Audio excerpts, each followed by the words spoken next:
I won't deny it, I'm a Southsider, you don't wanna mess with me. Got the police looking for me, but I'm calm cause I'm smoking that CBD. Said I won't deny it, I'm a Southsider, you don't wanna mess with me. Got the police looking for me, but I'm chillin' in the back of the VIP. Said we won't deny it, we are Southsiders, you don't wanna mess with us. Got the police looking for us, but there's nothing that they can't do when you're chilling with the Blessed Life podcast crew. Hit us with some stuff, Facts. Matt. Hit us with some stuff. Hey, you wanna roll with me? Gotta rock that safe to the T. I don't know if you can see, but we ain't even close to free. Trying to survive in the Shot City. No, I ain't even no straight OG. Just chilling with my boy Tierney. So roll it up and smoke some trees. Peace. Good deal, good deal. Keep it real. Sorry, I don't have a rap for you. It's all right. Next time. I'm Brian Tierney. This is the Blessed Life University podcast, the Blue Podcast for short. Today we're going to be talking about the Illinois Safety Act. It is a new law that's going into effect in the new year. With me to talk about that today is attorney Claudia Bertacchi of the Cook County Public Defender's Office Felony Trial Division. Also with me is attorney Matt Thomassen of Thomassen and Tierney. He's a captain in the United States Army. So a lot of people are wondering about this act. It's election season. There's videos going back and forth about whether this is good law or not. So there's a lot of things going on in regards to this law right now. So let's tell listeners what does the acronym SAFE-T stand for? What does that mean? Okay, thank you, Brian, and thank you for having me on here because it is important to discuss this. There has been a lot of misinformation spread about the new act, and it's unfortunate because then everyone gets all wild up without knowing exactly what's going to happen or what this new act entails. So let's start off with the acronym. So SAFE-T, what does that stand for? So it stands for Illinois Safety, Accountability, Fairness, and Equity Today Act. So the Illinois Pretrial Fairness Act that a lot of people have been talking about, like, the pretrial detention, is part of the broader Safety Act, if that makes sense. Right. Mm-hmm. Okay, and we have an agenda of items that we want to talk about, and we should really just call it our list of things to talk about in regards to the Safety Act. So why don't we take it from the top? What is our bullet point say for the people? Yeah, so we've got what is it? She just spelled it out for y'all. And how did this come to be? What was the genesis, or rather the the catalyst that led to the undertaking of this bill?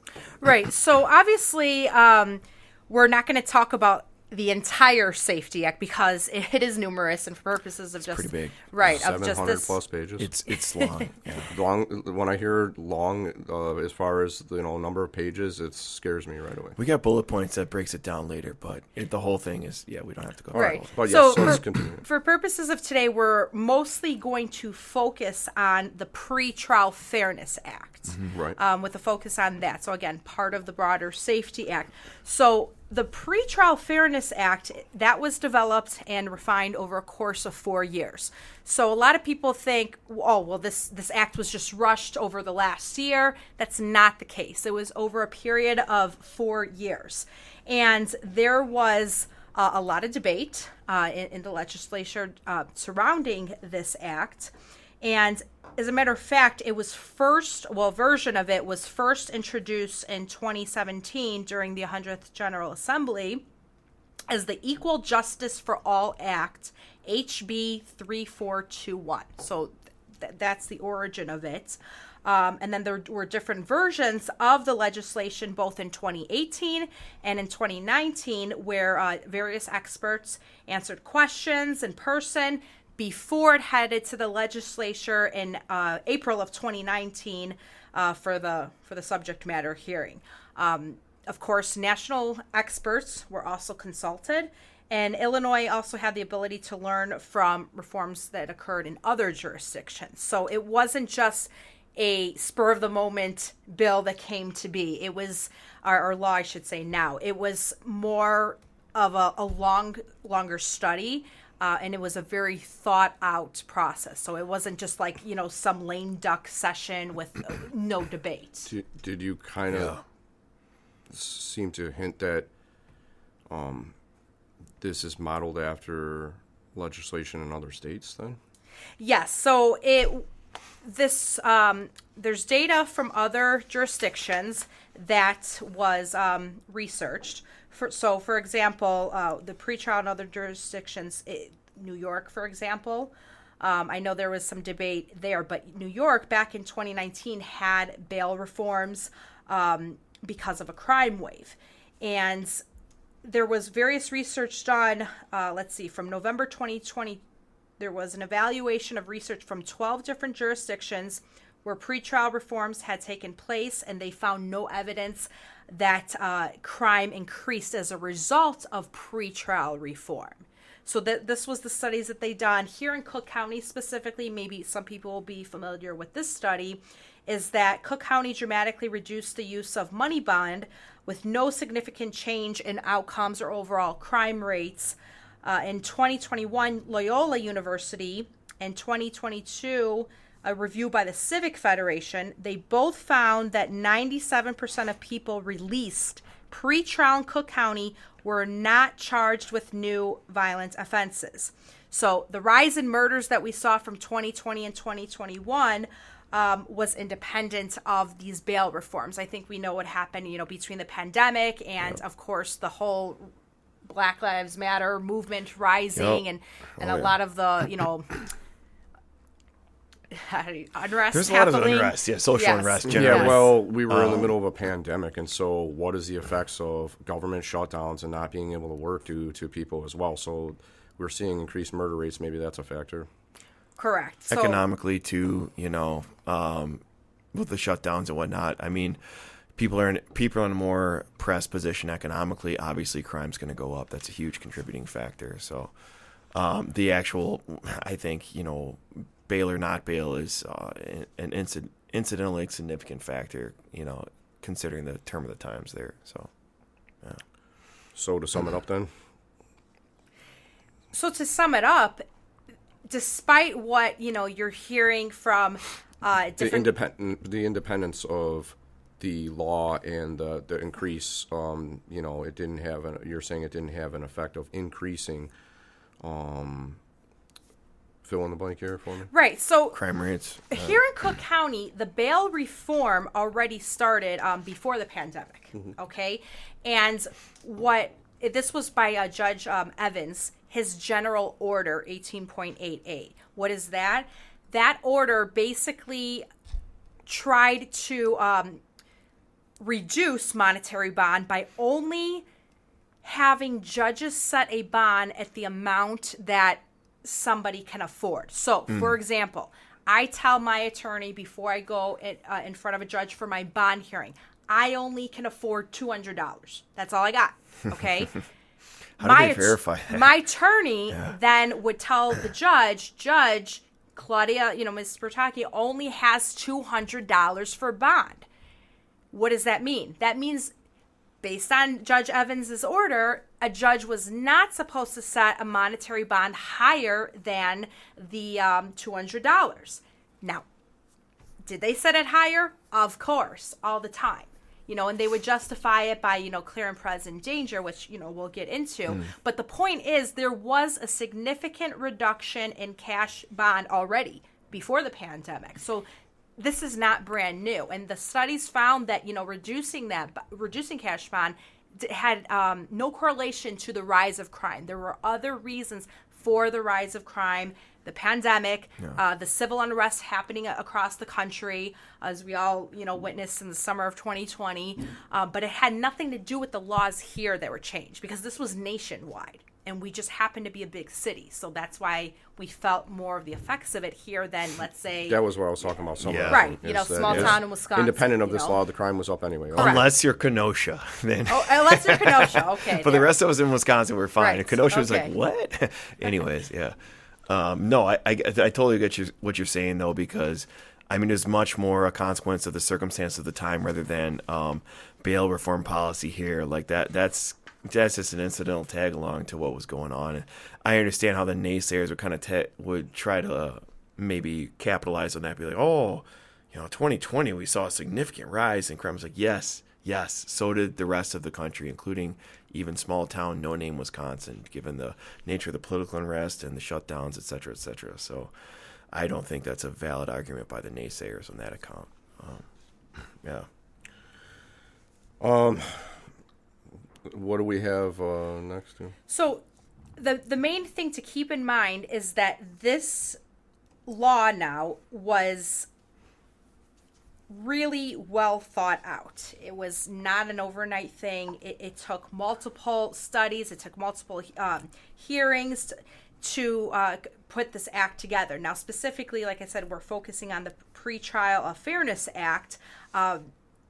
That's what we're going to, focus on for purposes of the agenda. So I guess the first question I think a lot of people are wondering, well, first of all, is there going to be any tax increase because of this act, right? That's the first thing we think of. Oh, well, tax is going to increase. No, this is a criminal justice reform bill, so there's not going to be any tax increase because of this bill. Another question I know a lot of people have been asking is why? What is the purpose of this? The purpose is because our criminal justice system has failed. I think we could all agree on that. It has really, really failed. When poor people, especially, they lose jobs, when they're incarcerated, when they lose their jobs, the family stability suffers, educational opportunity suffers because they cannot post bail on a nonviolent offense.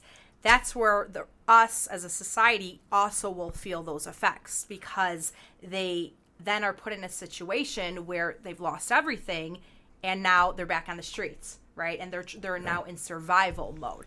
So this act here not only is taking into consideration how we can do better as a society in terms of criminal justice reform, but we'll also touch upon later how this also helps victims more than it's doing now. Because right now, I would say we're doing a bad job helping victims of crimes. Yeah, I mean, I don't know what the stats are on this as of late, but last time I checked, within the last couple of years, I think the United States of America had like the highest per capita incarceration percentage of any first world country it was. And this is a lot of the things that are contributing to that is incarcerating people for nonviolent offenses, specifically like drug possession. I think this aims to kind of, counteract that because we have been struggling with that as a country. And I do think it is a kind of a vicious cycle, a vicious repeating cycle. I agree. We don't have a system in like whether it be the prison system, correctional facilities where it sufficiently reintegrates people into society the way that I think a lot of our peers in Europe do, or at least as effective at it. I think it actually like prolongs and encourages people to be living one kind of lifestyle as opposed to another more productive kind of lifestyle. So I think the reform is definitely well intended, and I see a lot of components in that are definitely gonna help in this past legislation. So there was a point that I was thinking of, but I'd like to listen as well as I can before I make those points. You want to dive right into what everyone has been talking about, and this is the bond reform? Well, that bill. leads me back to what the point I was going to make is that, to be clear for listeners, we want to clarify that there is no cash bail for if you're accused of a violent crime and there's enough evidence to support that. They're not going to let you put up a cash bond. But for other things, there are cash bond, or is it completely eliminated? I think they're eliminating it per legislation. I thought it was just for violent crimes. No, and that's what I want to get into later. Because that way, if you're deemed violent, no amount of money get is it. going to get you out of it, because I there's think that's not good. moral hazard of a rich person could kill somebody and they could get out with cash, whereas a poor person would be stuck there forever and whatever the case may be. So that's what I was trying to clarify. Like, if you're deemed violent, there is no cash that's getting you out. But for non-violent offenses, can you still have a cash bail? Well, here, let's take it a step back. So let's talk about community safety, because another piece of misinformation that's going out is, the police are not going to be able to arrest people anymore, right? They're going to have to ticket people for certain offenses. False. The police are allowed to arrest anyone that is deemed a threat, okay, no matter what the offense is. It could be criminal trespass to property, okay? If they are a threat, they are allowed to make an arrest. So this notion of police cannot absolutely have to have their hands tied behind their back and they cannot make any sort of arrest for certain offenses, that's just absolutely false. Now, who's going to make that judgment call? Well, the police, of course, right? They're the ones that arrive on scene. They're the ones that assess if an individual is a threat or not, and they're the ones that would make the call. They're the ones that would make their own arrest. So let's assume now an arrest is made, okay? For the viewers listening, you have 48 hours to get an individual in front of a judge for probable cause. The judge must find probable cause within 48 hours of being detained, which also happens to be bond court hearing. Now, obviously, there's, I don't want to get into the scenarios where you can extend that time, because it'll complicate things for purposes of today, but for purposes of today, within those 48 hours. So, bond. What is bond? What's the purpose of setting bond? The purpose of setting bond, bail, however you want to call it, is to ensure a defendant's appearance in court. Okay? That's the whole purpose. Now, no matter what crime an individual's accused of, bond is not a punishment. Okay? That's what a sentence is, right? Yeah.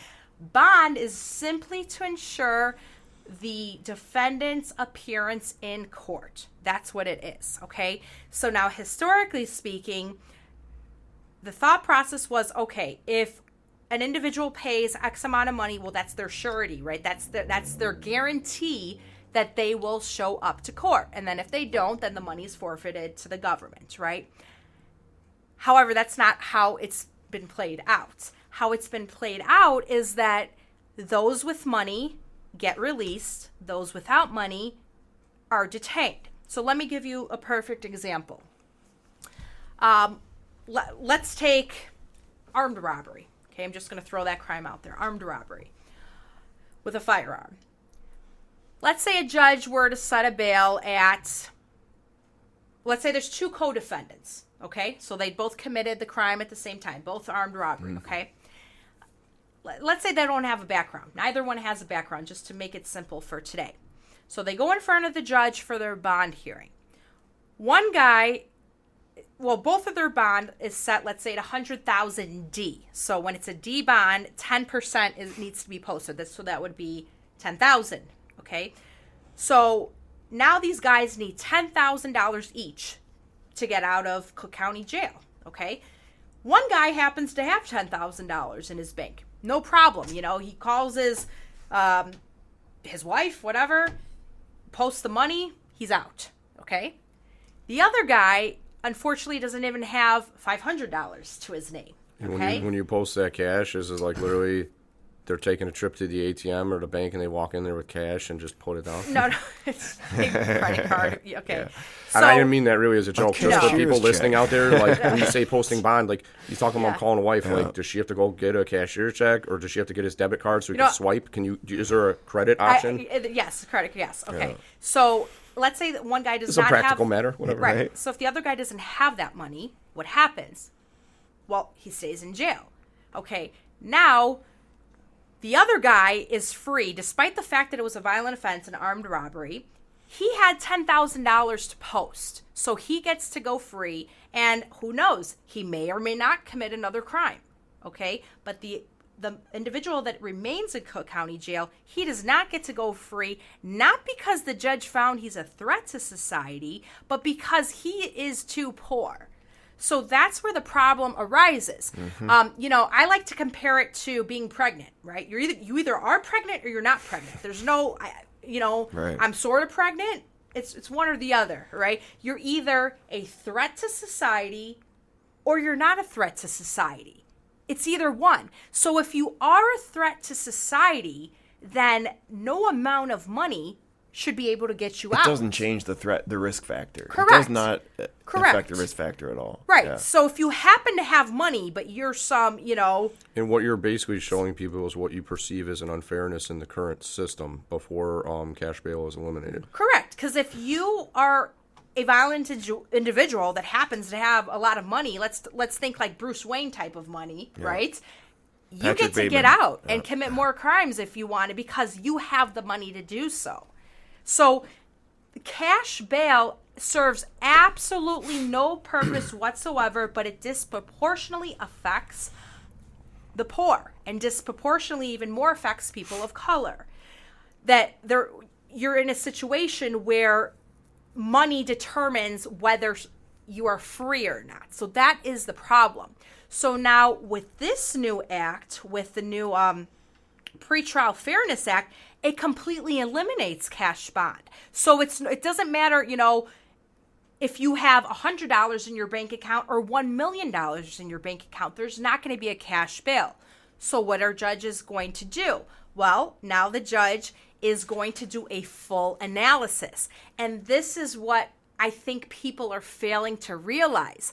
Now the judge has to get more deeply invested in the bond hearing. Mm-hmm. So the judge has a big decision to make. They have to find that the person who is in front of them is either a danger to society or a flight risk, or they're not a danger to society or a flight risk. So how is the judge going to make this decision? Well, that's simple. Based on the facts of the case, because every case is different, based on the individual's background, based on is the individual a flight risk or not. Now, you can't just say, the state's attorney can't just say, Judge, this person's a flight risk. Okay, they have to show, no, this person, maybe they're a non-U.S. citizen. Maybe, there could be a number of reasons. Maybe they have a history of jumping the jurisdiction, right? You have to have some sort of concrete proof. Threat to society. Again, you have to have some sort of proof that this individual poses a threat to society. How are they exactly a threat to society? So it's a deeper analysis. It's not just like... Are there some factors that they consider in determining whether somebody is a threat to society? Yes, it will be based on the facts of the case, based on History. the background.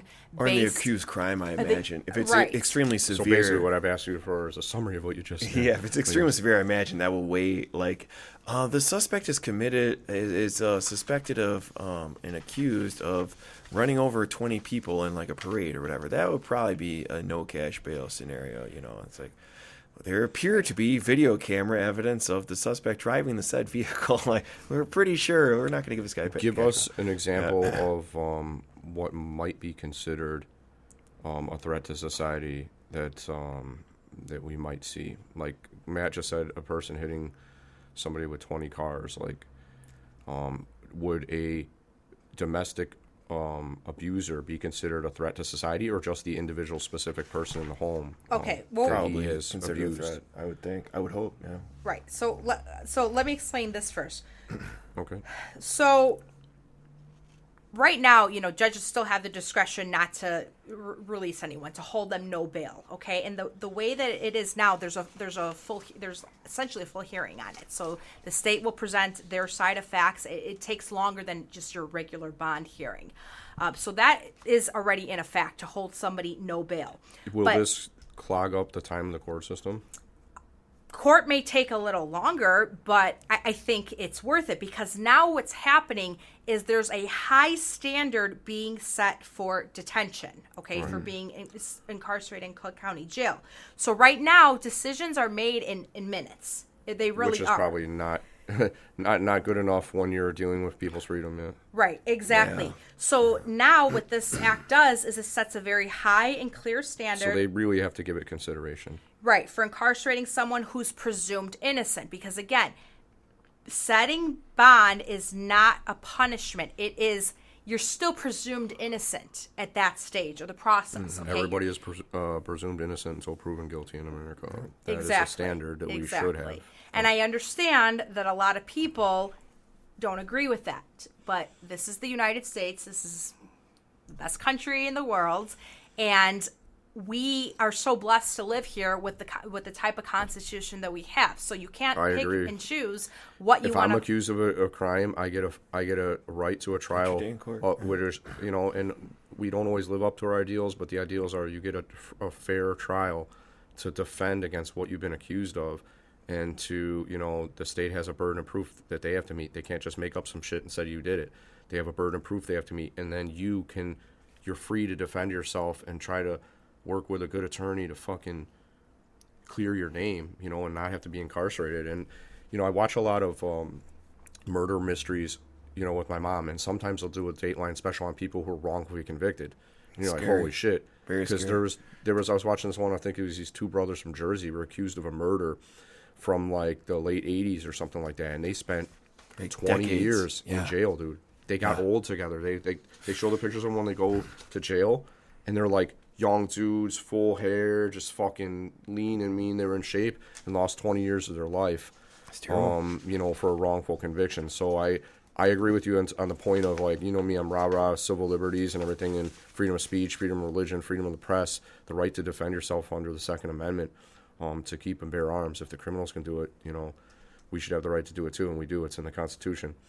But in any event, I didn't want to segue there too far. Yeah. I feel like I don't want to take us too far away from relevant to the topic. So what was your next point that we were going to launch into? So we're still on the bond point. Yes. Yeah. I sorry. I just let up a whole bunch of feelings out about civil liberties there. So a lot of people are wondering, okay, well, who is this meant to protect? Now, when the judges are making this determination as to who is a flight risk, who is a danger to society, now that it's going to be more in depth, who has more protection now than ever before? It's the victims. The victims. So, for example, the Pretrial Fairness Act, it increases protections against the victims of crimes having to testify in court or being called as a witness. Specifically, there's been numerous advocacy organizations that are focused on ending gender-based violence and sexual violence because they believe it will increase safety for survivors.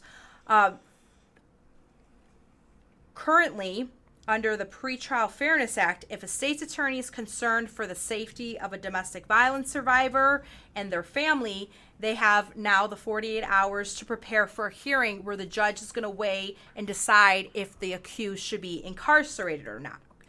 That's the new law.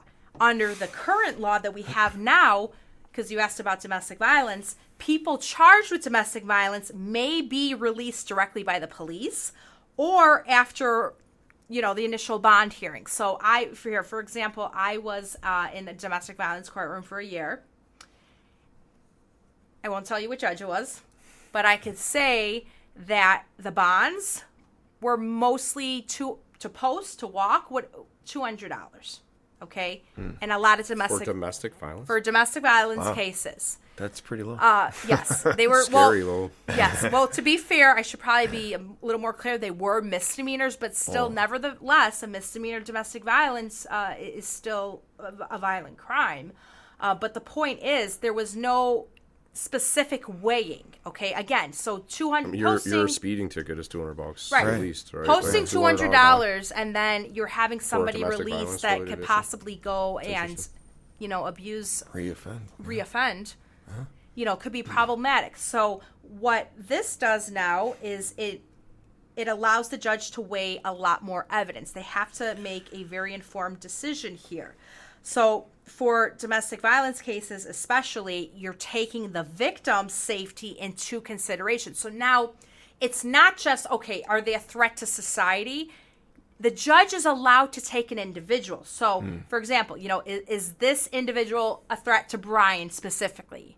And if the answer is yes, based on the facts of the case, then the judge may hold you no bail. If you're a threat to me, you're a threat to society, G. Bars. But yes, I mean, so is that what they're doing then?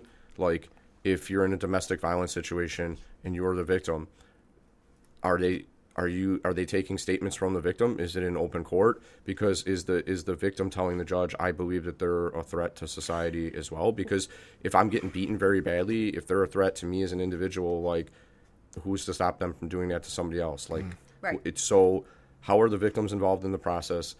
And are they ever put in a bad position where they're having to supply information that may further endanger them? Well, there are victims advocates, number one, and there are state's attorneys that represent the people of the state of Illinois. They're the ones who are advocating for the victims, right? Right. And by the way, anyone could show up to court. So do victims always show up to bond court? No, but they can, right? Or they don't have to, because I understand. On a percentage basis, do they show up often to bond hearings, or that They I would think they wouldn't? They often personally, but don't. You're correct. They often don't. It seems like an order of business that they might not need to be there for. They just need to know that the prosecution is going to move forward with charges, if they believe them to be true. Right. Yeah. But now under this new act, it is actually going to increase safety for survivors. So, for example, this act now makes it absolutely mandatory that victims are notified of each stage of the decision-making process. So here, for example, Yeah. let's say the judge finds the individual held no bail. Then the victim must know immediately, right? There's no keeping victims in the dark anymore. Every single stage of the process, if the judge doesn't find that this individual is a threat to society or the victim specifically, then the victim needs to be informed about that. Because although the judge may find he's not a threat, maybe he or she believes, no, the judge got it wrong and he or she is a threat. Now, I need to go take precautions to keep myself safe. Safe, right? I need to go live with so-and-so in the meantime. I have to make sure, my abuser doesn't find me, right? So you have to keep the victims informed of every single stage. And so let's just put a pin on that for a second. If the victims weren't informed at every single stage before, and now this is something new that's happening, what logistics and methods have they put in place or protocols to make sure that they are involved? It sounds like we're doing something new here. Do we have new people employed to do this for the victims? Like, it's almost like, when you're applying for a loan, you're like, all right, we've received your, documents, we're processing them. Okay, now you're on to the next step. Like, how are they being alerted about this, and how are they being involved? What are the mechanisms for their involvement in this process? Right. So to be being updated about every step. So as it here, progresses. let's stick with domestic violence, okay? Whether it's a felony or a misdemeanor charge. Right now, I could tell you, in all my years, how many years have I been with them now? So since 2018, at least. Well, technically, if we go back to my law school days, I've been with the office, the Cook County Public Defender, since 2012 as a law clerk. So, I mean, it's essentially been 10 years that I've been, involved with this office. I have yet to see a domestic violence charge that was no bail, okay? I've seen domestic battery, I should say. I've seen, high bonds like $100,000, $150,000. Okay, now we're talking about strangulation cases or, and any sort of other really severe abuse cases. I've never seen, and I can't say it hasn't existed, but I've never seen a no bail. That's problematic because now the abuser, if it's a rich abuser, okay, they walk. And he has $10,000 and he can post that $10,000, and let's say he really is determined to reoffend his whatever domestic relationship they had, and he ends up killing his wife, killing his girlfriend. Why? Because he had $10,000 to post. That's why it's important that a judge say this individual is either a threat or they're not a threat, and based again on the facts of the case. You are going to have your cases of domestic battery. You have a disgruntled ex that can make false accusations against you, right? Or make accusations against you to protect themselves. So the judge will be able to see through, a certain set of fact patterns, so to speak, okay? Hopefully. Yes. So that's why it's so important to get rid of the money aspect, okay? Get rid of it, and let's really look into, is this person a threat or are they not a threat? Because that right there, that analysis right there, is going to give the most protection to the victims that they deserve. They do deserve to be protected, and I believe that the courts are failing them now by having money as the standard of protection. Yeah, I've never, like, conceptually or logically really been a fan of cash bail. It's just I've always been in favor of more like fact-based determination in terms of like actual risk factor by the court. I guess I kind of see how it came to be, but I just don't think that it's the model we should be going forward. I think it should be a fact-based determination by the court, specifically based on risk factors, and money is just an extra complicating factor, because like she was saying, it's just okay, say there's a high risk factor, you want to adjust bail accordingly. Well, if you have a affluent enough client, like, they can supersede that with paying out enough bail money. So it's just I've never been a fan of it conceptually. My only kind of worry about this, going forward, well, not my only, but one of the things I've noticed about in the brief glance I've given this prior to this podcast, I was wondering, some of the opponents of this cite its, I guess, compatibility with the Illinois State Constitution, specifically Article 1, Section 9, which is pretty clear the defendant has a right to a bail set by the court. Do you think that, like, in order to survive like a state constitutional challenge, like a constitutional amendment to that provision would maybe be more a sure thing, or I understand personally, so what Matt like, just said, to summarize, policy-wise, yeah. It appears that there's a constitutional right to have a bail. I think that is implied that it's cash bail then, but yeah, they don't use the word cash, but they're guaranteed a bail. But this law is saying right now that there won't be bail. So will the law pass constitutional muster is the question he's raising. Well, that's an excellent question, because as attorneys, we know that statutes are open to interpretation. I'm surprised they're not already challenging it on that basis. Oh, I think they will. Challenges, right. I think they will. Probably, it has to take effect first, probably, so they'll be filing them like January 2nd. Mm-hmm. Probably, right. I would think. Right. I think there will be challenges, of course, and there will be interpretations, and we can't really say for certain now until we get some sort of ruling from the courts, right? Because just not only this statute, any statute, right? That's what case law is for. That's how we, that's what we use every day in court is case law, based on statutes, based on how to interpret the statutes. So to answer your question, I mean, one side could say, well, yes. I mean, there was a hearing, and this person, because right now, if the person is a danger to society or a flight risk, they can be held no bail. Sure. All right? But if they're not, then they go free. Yeah. So, like I said, it's a very high standard now. It's no more, okay, how much money you have. It's no more the rich abuser gets out, but the poor abuser stays in jail. Okay, it's I like a specific set of facts that we need to take into consideration. Let me give you guys an example too. Yeah. So aside from domestic violence, besides, most murder cases are no bail, but this, I guess another charge that I see that's very high always is any type of sex case, okay, will have a ridiculous amount, 150,000 D, 200,000 D, okay, so now we're talking about, posting 15,000, 20,000, up to $50,000. I had a case when I was at the Maywood Courthouse, and it was a felony case. It was aggravated criminal sexual abuse of a minor. Now, at first glance, you read the fact pattern, and you're like, whoa, okay, this is pretty heavy stuff. The complaining witness was 8 years old. Yeesh. That's young. I go visit the client in the jail. you know me, I have really strong intuition. You know, I have like a sixth sense sort of. Maybe that's a Scorpio in me.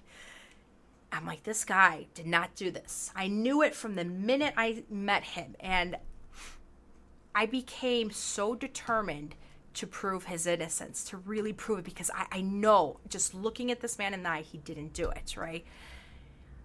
Long story short, I start investigating the facts of the case. And I'm not going to get into all the details of the case, but long story short, his bond was $150,000 D. That's $15,000 to walk. He didn't have that money, okay? Yeah. He was in custody, Cook County Jail, for, maybe a year and a half. No background. The guy he was in his early 30s. No background whatsoever. He was a American citizen, Puerto Rican citizen, from Puerto Rico. No violence whatsoever. This case, we set it for bench trial. So a bench trial is a trial in front of the judge. And with no jury, the judge makes the decision. It's so ironic because it was set, we had the trial 1 week before the court shut down for the pandemic. I was just like, whoa, if this was a week later, this poor guy would have been there even longer, because they stopped having trials. They shut down the courts, right? There was several pieces of evidence I found in my investigation that was able to prove that this troubled young girl fabricated the whole story. Okay, this was a case, there's no DNA evidence. It was basically this little girl's word against stepdad. He was stepdad, okay? Her word against his, and he was arrested for it. There was no eyewitnesses, no DNA, just her word alone.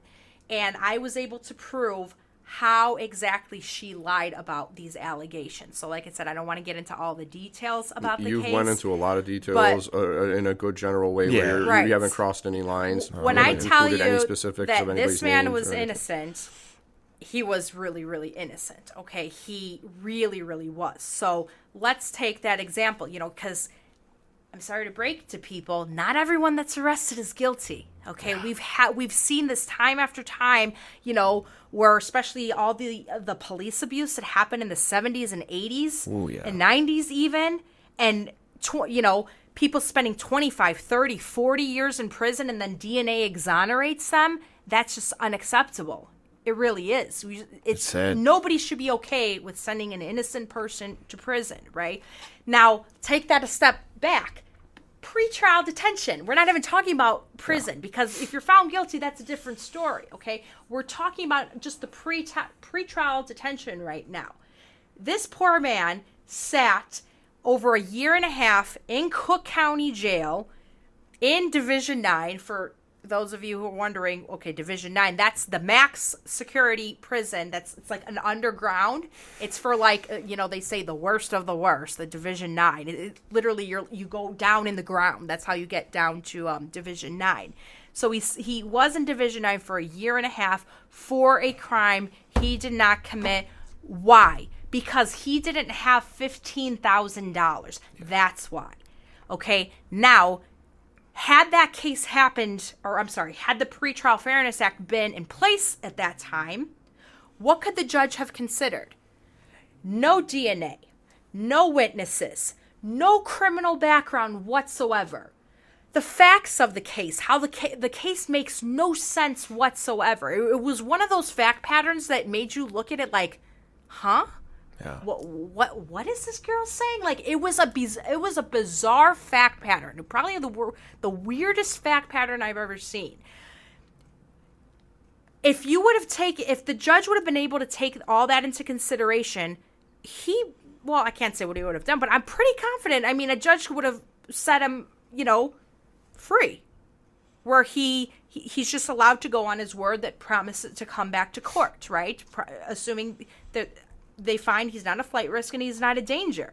But because sex cases are a big, they're scary. It's a heavy thing. It's a scary very heavy thing. No judge wants to send a man who's accused of, sexually abusing a little girl out free, right? So they set these very high impossible bonds without finding if this individual is a risk, a danger to society or to the victim specifically. But even still, now even that to say the Safety Act was in place at the time when there's no guarantee that that guy would have gone free. I mean, given the nature of the severity of what was alleged, even still, the judge could come down and be like, you know what, this is pretty severe circumstance. It's not a guaranteed thing, but it's not the point is it's not dependent upon how much money the guy has. Right. It's dependent upon the facts. But it would be it's one of those challenged things where still. Because like the fact pattern that I gave, a judge may look at it twice, right? Now let's take another fact pattern. Let's assume there is DNA evidence. There's eyewitness. A history. Let's say he's been arrested for this before in the past. Yeah.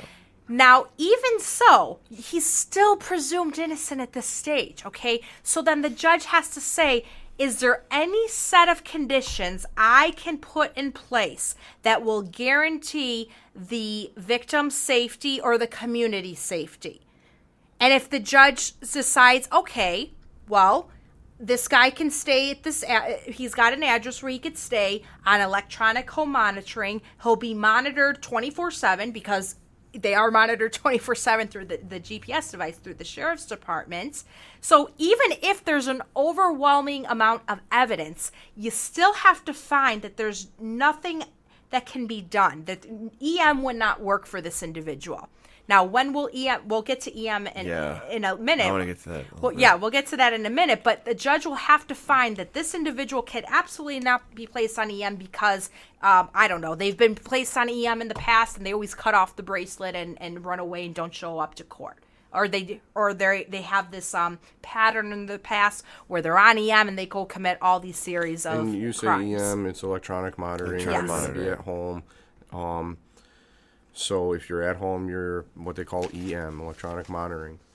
When it comes to something as important as freedom and going to jail, it seems really important for a judge to not only put a lot of time and serious thought into consideration of that, as to whether they're going to put them in there or allow them to be out, even if they have to make bail, and then the amount of that bail. So what you've been saying is that this law actually gives them more time to consider things, and they also get more information. It seems like simple reasoning that with more information you can make a better decision. That's how I always feel. I would want to know as much as possible about this person, about the person who's accusing them, about the facts, like as many facts as I could get at the start. I'd want to know that when I make those decisions. How it used to be is what Claudia is saying is basically all these things would happen in a matter of minutes. You coming for your bond hearing, attorney's there. All right, you got your attorney. What is he accused of? All right, the bail should be set at, or bond should be set at this. They stamp it. You're there 5 minutes, and you're on to the next one. It should be more in depth than it's that. On a case-by-case basis. So we're getting down to now almost more of a merit-based decision, which if you're talking about punishing somebody, this is all about merit, right? So there's a lot of factors that now a judge can consider that they never would have been able to consider before, and just make it. They're given now an opportunity to make a better decision. Whether they will or not remains to be seen for every given judge. That's a case-by-case basis too, I'm sure. But at least they'll be making a decision, not in terms of judicial efficiency and going to the next person every 5 minutes. Like, look, we got 40 people on the call today. We got to get you through, right? Or for the bond hearing. So it's like stamp go, in 5 minutes. Now judges will be able to consider more things about the accused offender and about the victim. And what I've noticed from the criticism of this, of eliminating cash bail, a lot of people have a problem with the fact that bond or bail is not a punishment. It's not a punishment. I sound like a brokered record, because but as a matter of justice and fairness, people have an intuitive sense that things should be proportional. So what people would expect is that if it's a very serious crime, that the bail would be very high, because it's meant to match the severity of what they're doing. Well, I think what a lot of people actually want, that I'm seeing, is that they want that bond hearing to be essentially, the bond hearing, the trial, and the sentence, all in one. To be more correct, what I should have said is what they are accused of. I didn't mean to say that these persons did it, but the more serious nature of what you're accused of, the more likely you are to get a higher. So, for example, you are charged with aggravated domestic battery. Okay, it must be true. You must have done it. So let's set your bail at $500,000. Okay, you can't. Presumably you can't, just whip out $500,000 right now, right, for bail. Let's set your bail at $500,000, because you should be punished for what you did to what she's accusing you of doing. And if you can't afford that, well, your sentence is you wait in Cook County Jail until trial or until you plea. Now that's how some people think, and I can't change the way people think. So I think what we're trying to do here is let's clarify and get the information out, but no matter how clear we are, what I'm trying to say is people are still going to disagree because in their minds, they want that bond hearing to be those three things. They don't want it to be what it is, which is assuring that the defendant will appear in court. So now we're talking... Purpose, you're getting down to the purpose. The purpose of bond is to assure or try to secure appearance. Right. And not punitive. So you're saying it should be as a security, but not to punish them outright at the start because they're still presumed innocent. They're not. That's what you get the trial for, to determine whether you should forfeit your freedom later. Correct, but some people want that punishment, and that's where we can't change their minds. Yeah. So what you're saying, you're pointing out the unfairness in people wanting to use bail as something punitive. That right. It should be you're saying that the bail system should be more based on securing. I mean, that's the standard. It's really its purpose is to secure people being there in person, not leaving, running out of the state, trying to get out of the country, or just hiding themselves out, wherever they can hide out. It's meant to secure their appearance and not slap them with a punishment right away in the process. Correct. Just so we're clear on purpose. And so right now, when we still had cash bail, you feel that it was more punitive, and we're moving to a point now where we're getting closer to like a better place of securing people in court and not having bail as a punishment. Right, because you're essentially punishing people for being poor. That's what you're doing. And I'm a student too, so you know what I mean? That's what the Blessed Life University is all about, is learning as well. So for people listening out there, I practice mostly real estate, transactional, contract-based law. And I do other things as well, but that's the bulk of it. And so I like to learn these things too, as somebody who doesn't practice criminal law but cares about justice in this country deeply. I'm asking these questions just to clarify it for myself too. I was able to focus a little bit more as we got into this. It's been a long day. We've all worked. Right now we're recording this. I know I said if you're listening today, it's not today, it's tonight. It's 10:20 at night, and we're professionals have worked literally all day long and are now talking about this again. So just so everybody who's out there listening, just know that we're already exhausted trying to do this. I was losing focus earlier and stuff. Oh, me too. I need a good night's sleep because being an attorney will drain you. You solve other people's problems for a living, and you already have your own problems. So think about that. You got to handle all your own shit. People have crazy lives, all sorts of obligations outside of this, and yet we're over here trying to wrap and flush out some more knowledge on this new law that's coming our way. Good, bad, ugly. Everybody can make up their own mind about it in the end. We're just trying to talk about it and what it is. And there's a lot in it. They packed a ton in this. I heard it's 700 pages or something, which it doesn't surprise me. You see pictures of things that look like multiple phone books stacked on top of each other that the governor or president signs. You're like, how much shit is packed in this law? They don't even know what they're signing. It's just like all these corporations just got put in their own chapter of it and shit. That has nothing to do with the actual purpose of the law or something. Anyway, whatever. The point for another podcast. Talk about these. But writers. Do you want to talk about? But we're talking about pretrial fairness right now. I think we're Right. going to summarize that quickly because we have given it a lot of discussion here, because there's other parts of this law that probably deserve to be. We mentioned possible constitutionality issues. That's another thing that's a fair and legitimate issue. It's going to be really interesting to hear that now, because I didn't know that bail was specifically enumerated in the Constitution. I thought that was something to be determined by congressional laws afterwards. So it seems like Illinois tried to do a lot with their Constitution. I believe the last time they had a convention where they remodeled their Constitution and did all sorts of things to it. It was in the 70s. We went to John Marshall Law School, which did you as well, I believe you did. Chicago, Oh, you went to Kent. which was a great school. That's how I learned how to write so good. And so in John Marshall, there was some people that taught there on the faculty that were advisors or consultants or even may have drafted some of the language that's in that most recent Constitution.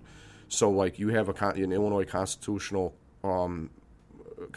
expert there, Ann Lucene at John Marshall. You'll see her appearing on public news or NBC and different things when there's, like, a big issue coming up with constitutional law in Illinois. It's like she was one of the people who advised them on how to write it or, certain portions of it or whatever. So it's interesting. I didn't even know that until you brought that up today. So there's, legislature has now acted. This seems like it doesn't fit in with the plain language of the Constitution, but there'll have to be more interpretation and all this. We'll see how that goes judicially. That's one thing. Yeah. So then we're talking about, we pointed out, I think what Claudia really wanted to point out to people is that we're getting to a point now where more information will be considered, and that will be better, and cash is removed from the process so that the rich are rewarded and the poor are punished. And so that's good. That sounds positive to me. This part of the law sounds positive. I don't know how this is all going to play out in real life. I always reserve the judgment for later and wait for more information is probably the best way to go. But it seems reasonable. It seems good that we're in that direction, that more information would be considered. So I think we covered Pretrial Fairness Act pretty well. That's Well, this is all the Pretrial Fairness Act we're covering. Yeah.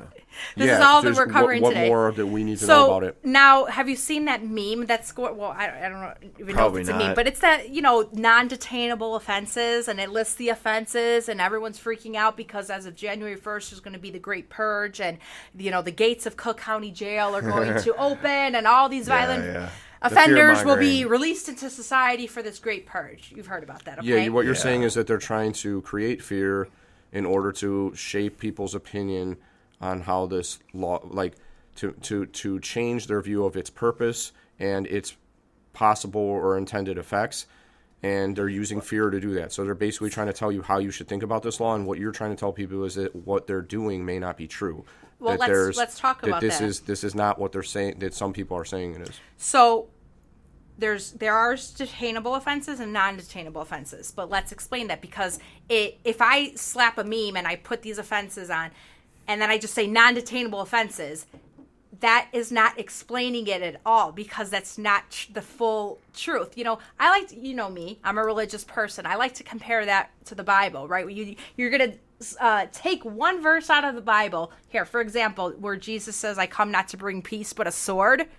Whoa, Jesus, you sound violent. I mean, it's coming hard as fuck in the paint, awesome. right? Sword? Wait, what do you mean? Jesus, you're coming with a sword? I mean, they crucified him. It sounds like you need a weapon to defend yourself against these people. But when you read the whole passage, it's the figurative sword, the double-edged sword, where he talks about mother going against daughter, son against father, the division that Christianity will cause, right? By following Jesus, you will have your family hate you. Right, that was not an actual sword where Jesus is like, go slay the people. That's not it. But if I take that, if you're someone who's not a Christian, okay, and I take that line out and I say, Brian, look at this. Look what the Bible says. It says, I come not passionate and excited. Yes. I come not to bring peace, but a sword. Yeah. But I don't explain the whole passage to you. What are you going to think about Jesus? Like, this is bad news. This is some. So what you're saying? Yeah. So the scenario is, Jesus has a sword, but he comes to bring peace and a sword?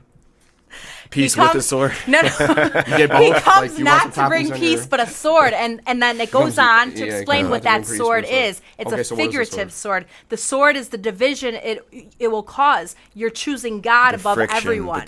Right? So if your father's telling you, do not follow that Jesus guy, okay, he's a fraud, and you say, no, Jesus was not a fraud, I'm going to follow him. Okay, who was the first saint? Do you know Papa this? was a Rolling Stone. Maybe Jesus was Peter? too. Yeah. No, I'm sorry, the first martyr, I should say, not the first saint. The first martyr, Saint Stephen. Stephen was stoned to death. Why? Simply because he was speaking the truth of that about Jesus, and he was basically calling the Jews out on how they were hypocritical in their own law. Dude, and he was stoned to death for that. So that's that double-edged sword that Jesus talks about. But I know I digress. Okay. Yes. Jesus talks about it. We can talk about biblical history in another podcast. What he heard from Jesus. I was actually a religion major in undergrad. Well, the Gospels are. Thoughts have been written, well, besides Luke, Matthew, Mark, Luke, John, by, those who have accounts of Jesus. So that's what it says. Jesus, I come not to bring peace, but a sword. But anyways, you get the point I'm trying to make here. Yeah. You need the whole context. So that meme that's going around by saying non-detainable offenses, you're not understanding the entire concept. So what is it? So detainable charges. Yes. First of all, there will be a limited number of felonies that are eligible for detainable charges. That does not mean that the other felonies not mentioned are non-detainable. That's not what it means. But let's just go through the list really quick. They will be eligible for detention, these felonies, if, big if, the state proves that the arrested person poses a specific, real, and present threat to someone else or to society. What are those charges? Yeah. So basically anything that's non-probationable. What does that mean? That means then a prison sentence. So a forcible felony. For example, what's a forcible felony? Here's some of the common ones. Murder, attempted murder, armed robbery, home invasion, vehicular hijacking, all sex crimes, all domestic violence charges, misdemeanor, and felony. Okay, this is huge, guys. I have never seen a no bail on a misdemeanor domestic violence. Now it is. Now they can be detained. Of course, after this finding that they pose a real and present danger. All non-probationable gun-related felonies. What's an example of a gun non-probational felony? Unlawful use of a weapon by a felon is non-probationable. Okay, so that's actual prison time. Whereas a class 4 felony of aggravated unlawful use of a weapon, that is probationable. Now, when I say, this is so misleading, the statute. When it's aggravated unlawful use of a weapon or unlawful use of a weapon by a felon, just so we're very clear for the audience, does not mean you use a firearm. It means it was on you. Yes, exactly. Exactly. So it is non-violent to just possess a gun, right? Yep. To just have it in your possession and not use it, that is a non-violent offense. But what this is saying here is that even if you don't use the gun, it's still one of those felonies that they can be detained if the state is able to prove that this person poses a real and present danger. Okay, so maybe this guy, he literally just got released from prison for armed robbery or armed carjacking. And now he has the firearm on him. So maybe a judge in that scenario may find that, hey, he may not have used it, but I think he may go use it. And I find that he's a threat to society, so no bail, right? No bail. You mentioned probation. Yes, so explain to people what that is. Oh, I'm sorry. So probation is, I'll explain the way I explain it to my clients, because people hear probation, they're like, oh, I'm not going to prison, this is easy. Oh, no, it's not easy. You got a probation officer you have to report to. You're walking a fine line, so meaning you pick up any new offense, the state's attorney files what's called a violation of probation, and then depending on the judge, you could be held without bail on that violation, because when you plead guilty to or are found guilty and you have probation as your sentence, you're making a promise to the court, to the judge specifically. I promise not to pick up any new cases. I promise to comply with the terms of my probation, whatever that may be. Community service, random urine screenings, reporting to the probation officer, restitution, whatever the terms may be. You're making a promise to comply. You break that promise, a judge can then resentence you to whatever the sentencing range could have been. For it could be the maximum or the minimum. Like the judge gave has you a that, chance. Right. You threw that in the court's face. You flaunted it. You came up short. Sorry. Now, the meme that you're seeing with these. The reason I mentioned it because she mentioned both probationable and non-probational offenses. So I wanted to first of all, what you described of what the process entails for probation. Yes. And then she had listed some crimes that were probational and non-probational. So I just wanted to kind of you're like, oh, that's a probational offense.